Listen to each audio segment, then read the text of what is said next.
My name is Don K. Preston. I am the president of Preterist Research Institute of Ardmore, Oklahoma. Well, want to get right back into it in our study of 1 Corinthians chapter 15 and the resurrection. I want to look at the false presuppositions that are held by the huge majority of commentators when they come to 1 Corinthians 15. The basic presupposition, you find it in 110% virtually of the commentaries, is there were some scoffers at Corinth who were denying the physical resurrection. Period. There will never be, they said, a physical resurrection. Therefore, Paul set out to prove them wrong and to prove that there will be a physical resurrection. Well, there are many problems with that. We're going to cover those, or some of them at least, as we proceed in our study. But here's something you need to know. Not once does Paul ever use the term physical resurrection. Never. Now, does he absolutely have to?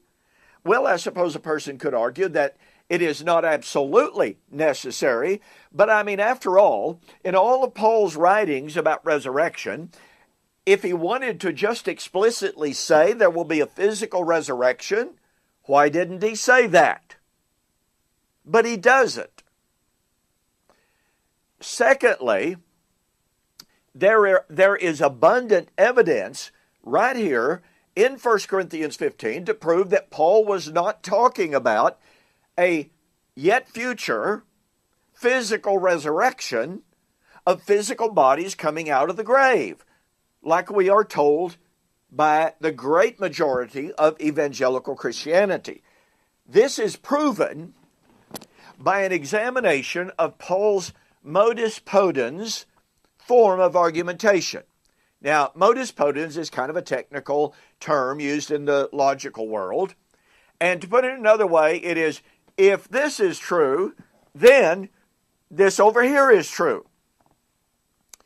And to go into that just a little bit deeper, what Paul did was to say, okay, you scoffers, if you say this, then of necessity, this is true. Now, when Paul would point out that their belief, their denial would lead to an affirmation of this position, Paul understood they did not believe this position over here. So they would recoil in horror, saying, Paul, no, we believe this over here. And Paul would respond, well, okay, guys, if you believe this over here, then you must believe in the resurrection of the dead ones. Now, look, it's not simply the dead, it is the dead ones. Nekroi in the Greek, as many scholars have pointed out. Now, watch this. I covered this ever so briefly, but I want to drive this point home by a little closer examination of a couple of the if-then arguments that Paul uses initially.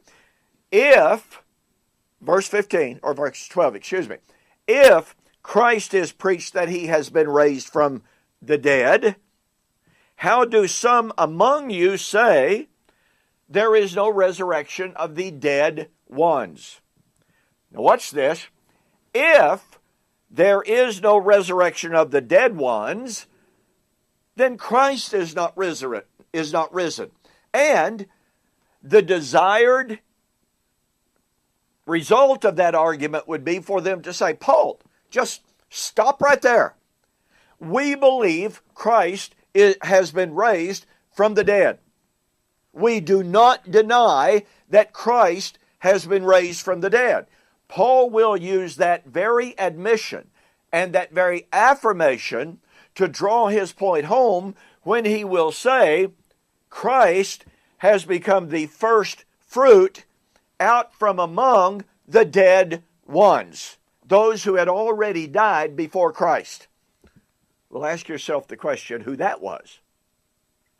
because it's that group of people out from among whom Christ had been raised, but of whom he was the first to be raised from the dead, out from among the dead.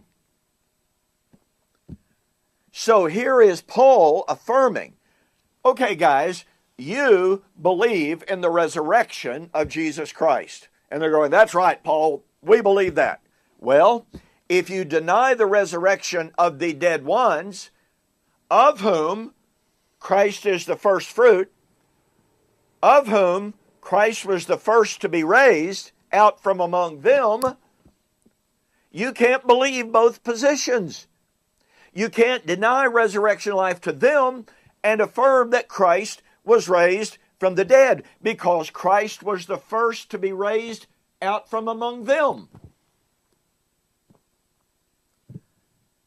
And thus, Paul's very first salvo in his argument is focused like a laser on the foundational doctrine of Jesus Christ's resurrection. If Christ was not raised from the dead, there is no resurrection, not only for the dead ones, but as he will go ahead and say, there is no resurrection life for the Christians who had died either. We'll get to that argument and its importance and significance. But for now, you must realize, you just have to catch the power of the fact that Paul is taking what the scoffers believe. They believe in the resurrection of Jesus. But the resurrection of Jesus in Paul's theology is absolutely positive proof that the dead ones, i.e., those who had died before Christ, would also be raised. That is incredibly powerful, because it shows us, as we'll develop more, that the scoffers at Corinth, number one, were not denying Christ's resurrection. Number two, they were not denying the resurrection of Christians. And on it goes. There was only a very select, specific group of people that the scoffers in Corinth were denying would receive resurrection life. And that group of people were those that had died before Jesus. But Jesus' resurrection as the first fruit out from among them proved that the dead ones, those who had died before Jesus, would in fact receive resurrection life. Okay, well, we got a whole lot more to look at the argumentation that Paul employs to prove that the scoffers in Corinth were not denying resurrection. They were only denying resurrection to a specific group of people. We will have more on 1 Corinthians 15 and Paul's argument against the scoffers on the flip side. We'll see you there.